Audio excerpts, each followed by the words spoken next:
नमस्कार सर, मेरा नाम शिवांगी है और मेरा प्रश्न आपसे यह है, हमारे स्कूल में स्मार्ट क्लास का फी लिया जाता है, लेकिन स्मार्ट क्लास नहीं होता है, क्यों सर? ये एक प्राइवेट स्कूल है या गवर्नमेंट स्कूल है? नहीं, गवर्नमेंट स्कूल है, रविंद्र बालिका विद्यालय। अच्छा। रूटीन में डेली होता है, हाँ। लेकिन महीने पे, 2 महीने पे, 3 महीने पे एक बार कभी हो जाता है। नहीं नहीं, हम लोग का ये है कि जो स्मार्ट क्लास है वो कम से कम सप्ताह में एक बार होना चाहिए।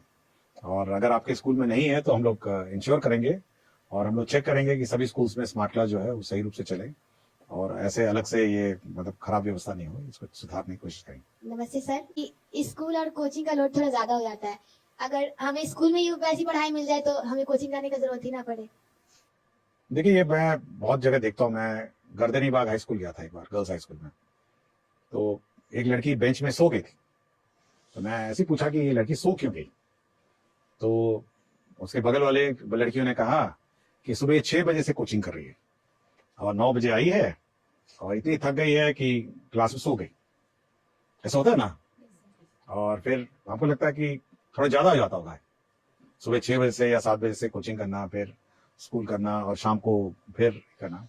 तो हम लोग कोशिश ये है कि जो बच्चे हैं जिनको ज्यादा ध्यान देने की जरूरत है या ज्यादा अटेंशन की जरूरत है, हम लोगों ने कहा टीचर्स से कि आप लोग उनको सामने बिठाइए, सामने कोचिंग कराइए और एक्स्ट्रा अटेंशन दीजिए ऐसे बच्चों को। कल बहुत सारे स्कूल में ऐसा हो रहा है कि गवर्नमेंट स्कूल में गवर्नमेंट ही टीसी चलेगा, क्योंकि मेरे साथ भी ऐसा हुआ है। हम लोग मतलब सीबीएसई स्कूल से निकल कर अगर बिहार बोर्ड में आ रहे हैं तो स्कूल में मांगा जा रहा है सीबीएसई का बिहार बोर्ड का टीसी, तो फिर वैसे में एडमिशन कराना बहुत मुश्किल नहीं, ऐसा कोई इशू नहीं है, ऐसा कोई इशू नहीं। हम लोग गाइडलाइंस इशू कर देंगे। टीसी किसी भी बोर्ड का हो सकता है, ऐसा कोई इशू नहीं। ये जानकारी आपने दी है, धन्यवाद। मैं इसको हम लोग इसको सुधार देंगे, तो टीसी का कोई इशू नहीं होगा। किसी भी बोर्ड का टीसी होगा तो आपको एडमिशन ले लिया जाएगा। मेरा नाम आकृति राज है और मैं कक्षा 7वीं की छात्रा हूँ। सर, मैं कहना ये चाहूंगी कि पहले ऐसा होता था कि हम लोगों को शनिवार के दिन हाफ टाइम से छुट्टी मिलती थी, पर अब ऐसा होने लगा है कि हम लोगों को फुल टाइम रहना पड़ता है। देखिए, शनिवार का जो दिन है ना, वो हम लोगों ने ऐसा व्यवस्था किया है कि उस दिन बैगलेस डे है। मतलब आपको कोई कोर्स पढ़ाना वढ़ाना नहीं है, आपको स्पोर्ट्स करने हैं, आपको म्यूजिक करना है और पढ़ाई का जो और स्पोर्ट्स सीखने हैं या कोई कला, आर्ट, क्राफ्ट, ये सब करने का दिन है। तो एक एंजॉयबल एनवायरनमेंट सैटरडे को क्रिएट करने का हम लोगों ने डायरेक्शन दिया। और यदि अगर कोर्स कंप्लीट नहीं होता है तो उस दिन कोर्स होगा, क्लासेस होगी, बड़ी सीनियर क्लासेस हैं, लेकिन उस दिन वो बैगलेस डे है। मतलब आप उस दिन कोई रेगुलर क्लास नहीं होना है।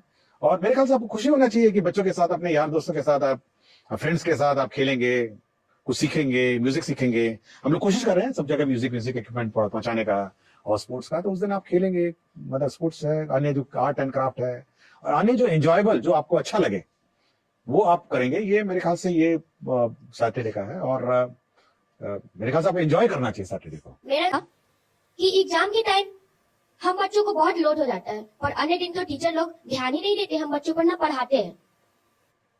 देखिए, हम लोग इसलिए कह रहे हैं कि रेगुलरली आपको पढ़ना चाहिए और अगर आप रेगुलरली नहीं पढ़ेंगे और टीचर रेगुलरली नहीं पढ़ाएंगे तो ऑब्वियसली एग्जाम के दिन लोड जाता है, जो हाफ ईयरली होता है।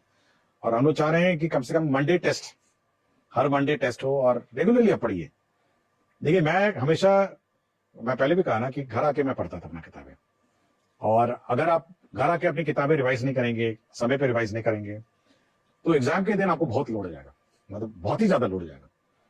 इसलिए रोज आपको रिवाइज करना चाहिए। और मैं सभी टीचर से ही कहता हूँ और सभी टीचर्स को फिर हम लोग कहेंगे कि रेगुलरली उसको बांटेंगे कि पहला वीक में, पहला मंथ में क्या होना है, दूसरे मंथ में क्या होना है, तीसरे मंथ में क्या होना है, चौथे मंथ में क्या होना है, ताकि मंथ वाइज वो कोर्स रहे और ताकि सब कोर्स अचानक लास्ट मिनट में कंप्लीट ना हो या फिर सैटरडे को कंप्लीट ना हो। तो चाहेंगे कि सब बराबर रहे। और लेकिन बच्चों से मेरा इतना ही है कि कम से कम शाम को आने के बाद खेलिएगा जरूर। मतलब स्कूल से लौटने के बाद दोस्तों के साथ मोहल्ले में खेलिए और जब रात हो जाती है तो कम से कम खाने से पहले 1 घंटा बैठ के आप रिवाइज करिए और थोड़ा मोबाइल से दूर रहिए। हमारे स्कूल में भी कंप्यूटर है, लेकिन हम लोग बस कंप्यूटर एग्जाम देने ही जाते हैं। कभी ऐसा लैब हम लोग को भी नहीं कराया गया स्कूल में। कौन सा स्कूल है? PN Anglo school. एंग्लो, ये प्राइवेट स्कूल है? नहीं, गवर्नमेंट स्कूल है। कहाँ पे है ये? यहाँ नया टोला। अच्छा, ठीक है। नहीं, लेकिन हम लोग अब कुछ ये करेंगे, कम से कम सप्ताह में एक क्लास तो होनी चाहिए, कंप्यूटर की क्लास तो होनी चाहिए और समय समय पे क्लास होना चाहिए। और ना ही बायोलॉजी लैब होता है, केमिस्ट्री लैब होता है। बस स्टार्टिंग में जब स्कूल गए थे तो पहली बार बस स्टार्टिंग में गए, उसके अलावा पता नहीं बायोलॉजी लैब में क्या होता है, केमिस्ट्री लैब में क्या होता है, ओह, कभी नहीं गए। नहीं होना चाहिए ये रेगुलर। बोलते हैं तो नाम बोलती है ना, केमिकल ही नहीं है, वो केमिकल ही नहीं है, कभी बोलती है केमिकल और नहीं फिर है, केमिकल होगा तो फिर गैस नहीं है। हाँ? हमेशा बहाना बनाते हैं, कभी केमिकल नहीं है, कभी साफ नहीं है, हाँ। ब्लेड खराब है, तुम लोग लेके नहीं आए, हमेशा बहाना बनाती है मैम। ओह, ये तो गलत बात है ना, ये ठीक होना चाहिए था। मेरा नाम अमिता कुमारी है। सर मेरा सवाल है, जब भी हमारे स्कूल में चेकिंग वाले सर या मैम आती है तो हमारे स्कूल में ऐसे पढ़ाई नहीं होता है, लेकिन हमारे टीचर बोलते हैं कॉपी किताब निकालो चेकिंग वाला आ गया है, और कुछ भी पूछे तो बोलते हैं हाँ ये होता है ये होता है, ऐसा क्यों? वैसे तो गलत है ना, तो चेकिंग क्या रोज होना चाहिए।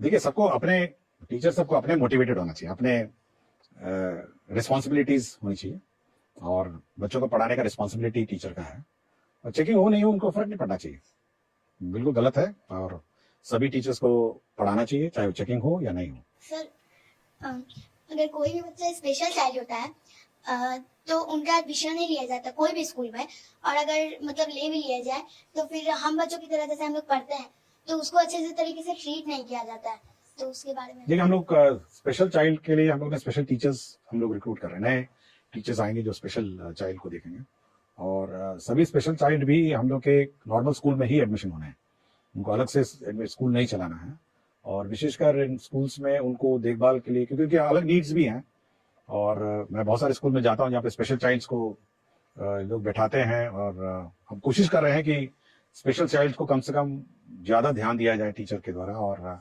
अलग से जो टीचर्स जाएंगे कुछ कुछ स्कूल्स में रहेंगे जो स्पेशल चाइल्ड है वहाँ पे एडमिशन कराया जाए ताकि उनको ध्यान दिया। गुड इवनिंग सर, मैं दीपराज हूँ, क्लास 12th का कॉमर्स का स्टूडेंट हूँ। हमारे स्कूल का नाम है टिगोस एकेडमी। मेरा एक प्रॉब्लम है कि जैसे हम लोग की स्कूल में मैम पढ़ाती है, तो जैसे मैम पढ़ा रही है तो उस समय उनका स्टेप कुछ अलग होता है, और जैसे ही बीच में आती है प्रिंसिपल मैम तो उनका स्टेप कुछ अलग रहता है। उस समय क्या करती है वो बच्चों को कहती है कि आप ही पढ़ाइए, आप ही से पूछ कीजिए, आपका रीडिंग स्किल बढ़ेगा, और खुद मोबाइल देखती है। तो फिर जैसे ही मैम आती है मोबाइल छुपा लेती है और फिर हम लोग को पढ़ा जाती है ना पर्सनैलिटी में, तो ये सब फिर हम लोग को दिक्कत होता है सर, हम लोग पढ़ भी नहीं पाते अच्छे सर। स्टूडेंट सर क्या ही पढ़ाएगा सर।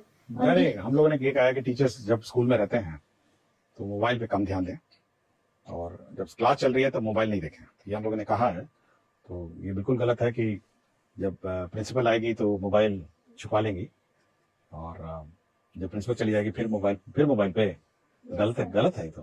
थैंक यू सर, हम लोगों का इतना क्वेश्चन था, और सर हम लोग अपनी तरफ से कुछ आपसे पूछना चाहते हैं। सर आप अपना लाइफ जर्नी बताइए कि आप छोटे से इतने बड़े तक में, मतलब यहाँ तक जो आप बने हैं शिक्षा विभाग के मुख्य सचिव, तो ये कैसे बने, तो थोड़ा सा। मेहनत किया, और क्या आपकी तरह ही रहा। मैं भी छोटा बच्चा था और पढ़ाई करते करते हो गया, पढ़ाई नहीं छोड़ी मैं खेलता रहा, खेला भी, और पढ़ाई कभी मैंने नहीं छोड़ी, और पढ़ाई करता रहा, और आज भी पढ़ता हूँ मैं, आज भी मैं घर में रात को पढ़ता हूँ, किताबें अभी भी पढ़ता हूँ, और पढ़ाई कभी नहीं छोड़ी मैंने। इसलिए मैं सभी बच्चों से कहता हूँ कि पढ़ना नहीं छोड़िए, चाहे कुछ हो जाए, परीक्षा पास हो जाए, नौकरी लग जाए, और कंटिन्यूअसली पढ़ाई करना है। मैं आज भी पढ़ता हूँ, तो अगर आप पढ़ेंगे, अच्छा इंसान बनेंगे तो आईएएस अपने बन जाएंगे। आईएएस क्यों बनेंगे, आप साइंटिस्ट बनिए, और स्पोर्ट्समैन बनिए, सिंगर बनिए, और एस्ट्रोनॉट बनिए, और क्या बहुत सारा कुछ बनिए। आईएएस क्यों, कुछ भी बनिए, आप अच्छा काम करिए, और आईएएस बहुत सारे ऐसा काम है। अच्छे पेंटर बनिए, और आजकल म्यूजिशियन बनिए, गाना गाने वाले बनिए,